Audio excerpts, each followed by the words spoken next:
सर्वमङ्गलमाङ्गल्ये शिवे सर्वार्थसाधिके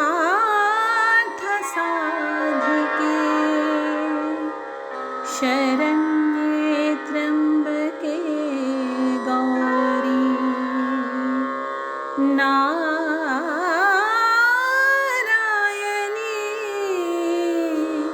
नमोस्तुते।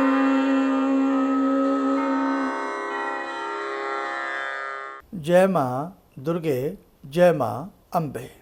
इंद्राक्षी धाम में दर्शकों, आप सभी का हम हार्दिक स्वागत करते हैं। आज नवमी है। जिन घरों में नवमी में कन्या पूजन किया जाता है, किस प्रकार से हम व्रत का समापन करें, कलश के जल का क्या करें, जयंती का क्या करें, बातें तो सारी अष्टमी वाली ही हैं, लेकिन आप पुनः ध्यान से सुनें और उन्हें करने का प्रयास करें। आज का पंचांग देखें। 1 अक्टूबर सन 2025, दिन बुधवार, संवत 2082, आश्विन मास, शुक्ल पक्ष, तिथि नवमी है, नक्षत्र पूर्वाषाढ़ा, राहु काल 12 से 1:30, दिशा शूल उत्तर पूर्व दिशा। अब देखिएगा, नवमी में जिस समय कन्या पूजन हो जाता है उसके बाद ही अपना व्रत आप लोग खोल लें। बहुत लोग 10वीं तक ले जाते हैं, तो वो आपकी इच्छा है, लेकिन जहाँ कन्या पूजन हुआ, कन्या को भोजन प्रसादी हुई, उसके बाद हम अपना व्रत खोल लेते हैं। सबसे पहले तो जो भी आपने भोग आदि बनाया है उस कढ़ाई का पूजन कर लें, हल्का धागा बांध दें, तिलक लगा दें, हलवा आदि बना करके, खीर पूड़ी जो भी आप बनाते हैं भगवती को भोग लगावें। अपना पाठ आदि तो आप सुबह ही कर लेते हैं सब अपने अपने हिसाब से, और जब कन्या का पूजन की बारी आती है तो उससे पहले भगवती को समस्त भोग लगा करके, धूप दीप दे करके भगवती की आरती कर लेनी चाहिए। कलश के ऊपर जो नारियल रखा होता है उस नारियल को अपने घर की बहू बेटियों को अर्पण करना चाहिए। बाद में प्रसाद रूपेण उस नारियल को प्रयोग में ले लिया जाता है। कलश के अंदर जो जल होता है अपने घर में छींटा मारा जाता है। बाकी जल का छींटा अपने खेत खलिहान, उद्योग स्थल, कोई रोगी व्यक्ति हो उसके ऊपर, विद्यार्थी के ऊपर, सबके ऊपर लगा करके जो जल बचे उस जल को हम अपने गमलों में, प्लांट में या सूर्य देवता को अर्पण कर सकते हैं। कोई इसमें ऐसी बात नहीं होती है। और वो जल बड़ा ही कीमती होता है, इसलिए उसका छींटा घर में देना परम आवश्यक होता है, लैट्रिन बाथरूम को छोड़ के।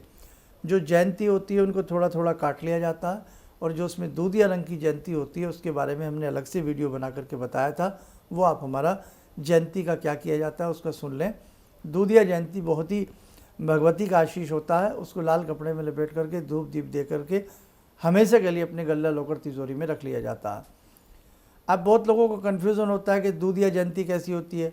नीचे से तो सभी की जयंती सफ़ेद सफ़ेद सी होती है, लेकिन वो ऐसा बाल होता है, ऐसी जयंती होती है जो खेतरी होती है, उसको जयंती कहते हैं। नीचे से लेकर ऊपर तक का पूरा समस्त जो उसका बाल होता है पूरा, वो दूधिया रंग का होना चाहिए, वो रखे जाते हैं। बाकी अन्य काट काट करके भगवती को अर्पण कर सकते हैं।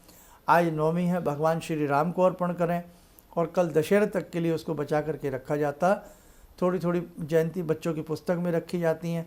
दशहरे में कान के ऊपर जयंती रखी जाती है। वो सारी चीज़ें आप हमारी दशहरा विशेषांक में भी सुन लेना, सारी चीज़ें हम आपको बता देंगे, ठीक है। और अब भगवती को भोग लगा करके आरती आदि करें, और उसके बाद उसी भोग में थोड़ा और भोग मिला करके जो कन्याएं हैं उन सबके अच्छे से पैर धुला करके, हाथ धुला करके, पूंछ करके, उनको तिलक लगा करके 3, 5, 7, 9 कन्याएं बिठावें। एक बीच में बटुक लोंकड़िया बिठाया जाता है, वो भैरव स्वरूप होते हैं, और सबको तिलक आदि लगा करके आप करने जो भी अपने घर में श्रद्धा से भोग प्रसाद बनाया है उस सभी को, ये बाल रूपेण भगवती सब रूपा हैं, इन सभी को भोग लगावें। ध्यान रखें, इनके भोग में कोई कोल्ड ड्रिंक, बिस्किट, चिप्स इस प्रकार के जो बाज़ार के होते हैं और या चॉकलेट आदि नहीं देनी चाहिए, क्योंकि इस समय ये भगवती के स्वरूप में हैं। इसलिए ध्यान रखें, भगवती को कभी भी हम चॉकलेट आदि इन सब चीज़ों का, बाज़ार की चीज़ें जो बाज़ार की होती हैं, घर का जो अपना जो भी भोजन प्रसाद बनाया है वो ही शुद्ध है, उसको भोग लगाएं।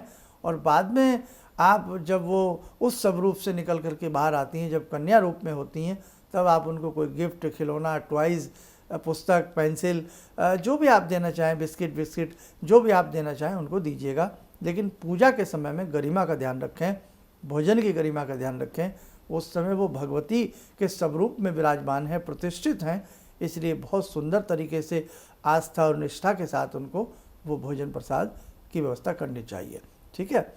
उसके बाद अब समय पहले ना हो तो बाद में उस कलश के जल के छींटे समस्त घर में दे सकते हैं। जयंती थोड़ी थोड़ी जो बच्चों की पुस्तकें हार्ड उनको लगती है उसमें रखी जाती है, और बाकी जयंती दशहरे के दिन, कल के दिन कानों के ऊपर भी रखी जाती है, मस्तक के ऊपर भी रखी जाती है, बहनें भाइयों के कान पर रखती हैं। शुभ होती है ये। और आप तो बहुत सारे रीति रिवाज जो हैं दम तोड़ते जा रहे हैं, हम केवल लकीर के फ़कीर बन गए हैं। वही वाली बात है कि अब तो मनोरंजन प्रधान है ना, न विधि न विधान और मनोरंजन प्रधान, वो वाली बात बेटा हो गई है। इसलिए आपसे जितना अच्छे से बन पड़ सके आज के दिन करने का प्रयास करें। आज जो हम पाठ वगैरह करते हैं भगवती में, धान का लावा का भोग लगाते हैं, भगवती सिद्धिदात्री का ध्यान करके समस्त पूजन किया जाता है। मक्खन का भोग दिन के हिसाब से लगा सकते हैं, नहीं तो आज जो आपने घर में हलवा पूड़ी वगैरह जो भी बनाया है उसी का भोग भगवती को प्रिय होता है। और जैसे बहुत लोग कहें हम पाठ क्या करें, तो पाठ में नवारण मंत्र की अधिक माला करिए, गायत्री मंत्र करिए, दुर्गा सप्तशती से सिद्ध कुंजिका और साथ में जो स्तुतियाँ आदि हैं, जो भी आपका मन करे वो आप कर सकते हैं। ठीक है। और दिन में चलते फिरते उठते बैठते दुर्गा दुर्गा दुर्गा दुर्गा दुर्गा भगवती का ध्यान करते रहिए और जपते रहिएगा। चलिए, समय हो चला आज की ध्यान साधना का।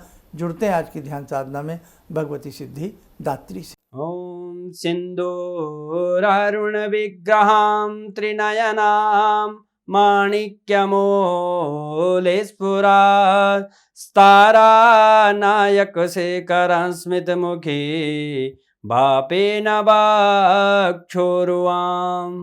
पाणिभ्यामलपूर्णरत्नचषकां रत्नोत्परां बिभ्रति सौम्यां रत्नगटस्थरक्तचरणां ध्यायेत् पराम् अम्बिकां खड्गं चक्रगदेषु चापपरिगान् शूलम्बुशोण्डिं शिरा शङ्खं समदधतीं करे स्त्रीनयनां सर्वाङ्गभूषावृतां नीलासमद्युतिमास्य पाददशकां सेवे महाकालिकां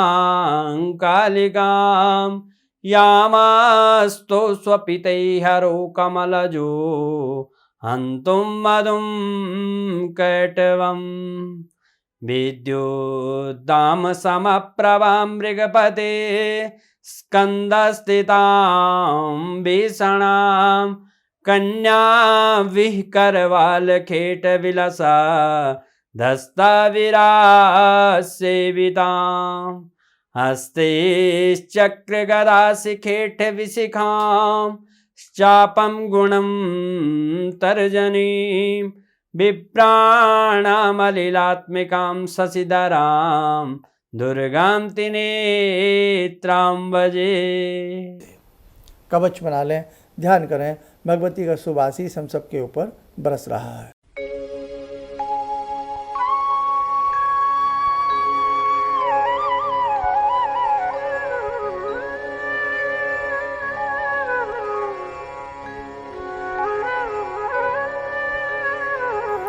ओम बोलते हुए नेत्र खोलें, सामान्य हो जाएं। बाकी तो देखो सारी चीज़ें अष्टमी वाली हैं, जैसे अष्टमी होती है वैसे ही नवमी होती है।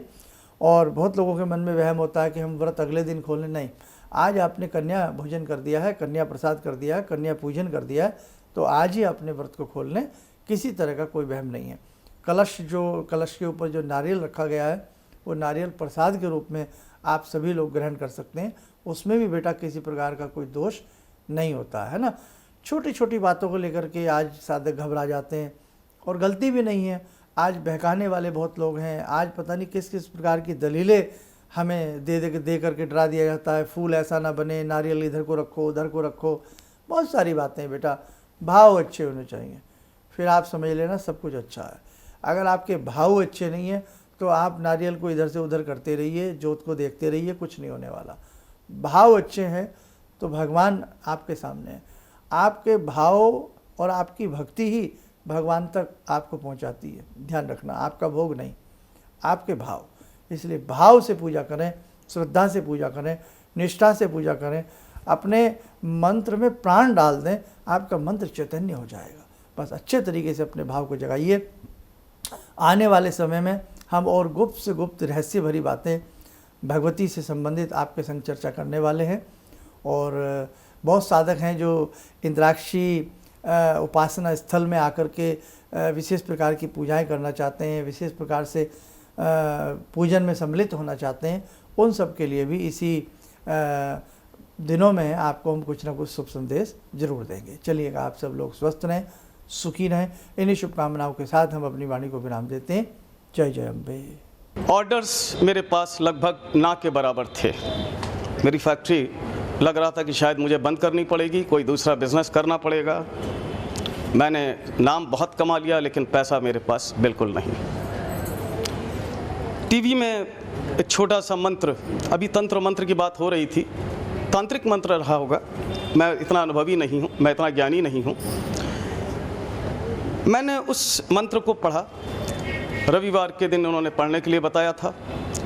मैंने मंत्र पढ़ा, भंवर वीर भंवर वीर तू चेला मेरा, खोल दुकान कहा कर मेरा।